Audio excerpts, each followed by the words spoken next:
राम राम। मेरे समक्ष संक्षिप्त शिव पुराण रखा है।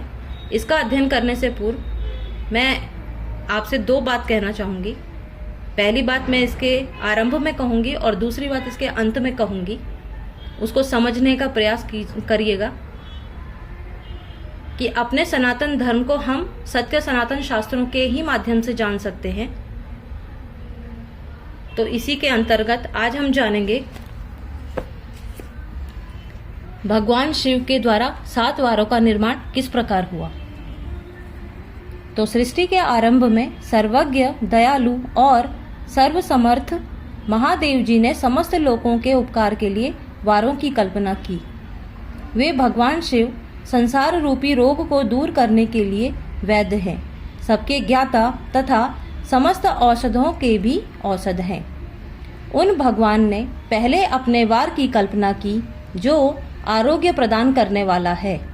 तत्पश्चात अपनी माया शक्ति का वार बनाया जो संपत्ति प्रदान करने वाला है। जन्म काल में दुर्गतिग्रस्त बालक की रक्षा के लिए उन्होंने कुमार के वार की कल्पना की। तत्पश्चात सर्वसमर्थ महादेव जी ने आलस्य और पाप की निवृत्ति और समस्त लोगों का हित करने की इच्छा से लोक रक्षक भगवान विष्णु का वार बनाया। इसके बाद सबके स्वामी भगवान शिव ने पुष्टि और रक्षा के लिए आयुःकर्ता त्रिलोक सृष्टा परमेष्ठी ब्रह्मा का आयुष कारक वार बनाया, जिससे संपूर्ण जगत के आयुष्य की सिद्धि हो सके।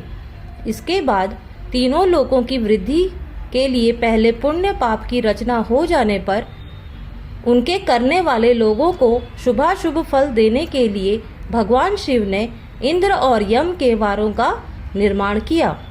ये दोनों वार क्रमशः भोग देने वाले तथा लोगों के मृत्यु भय को दूर करने वाले हैं।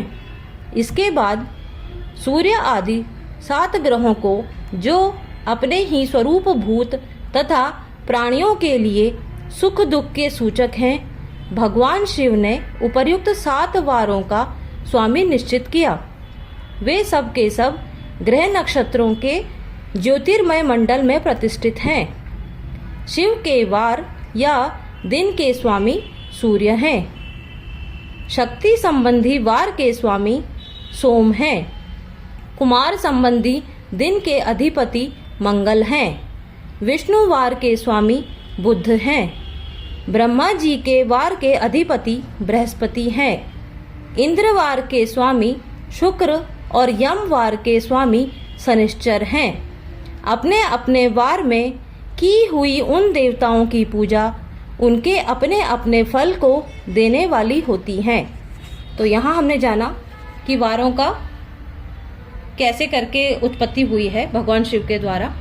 तो मैंने आरंभ में आपसे कहा था कि मैं 2 बात कहूँगी। एक बात तो मैं कह चुकी हूँ और दूसरी बात ये मैं कहना चाह रही हूँ कि जो हम जानते हैं वही मानना है, तो सनातन शास्त्रों की क्या आवश्यकता है। इसलिए सच्चाई को जानना है, सत्य को पहचानना है, तो उसके तत्व को जानना होगा और उसका एक ही माध्यम है जो है हमारे सत्य सनातन शास्त्र। धन्यवाद।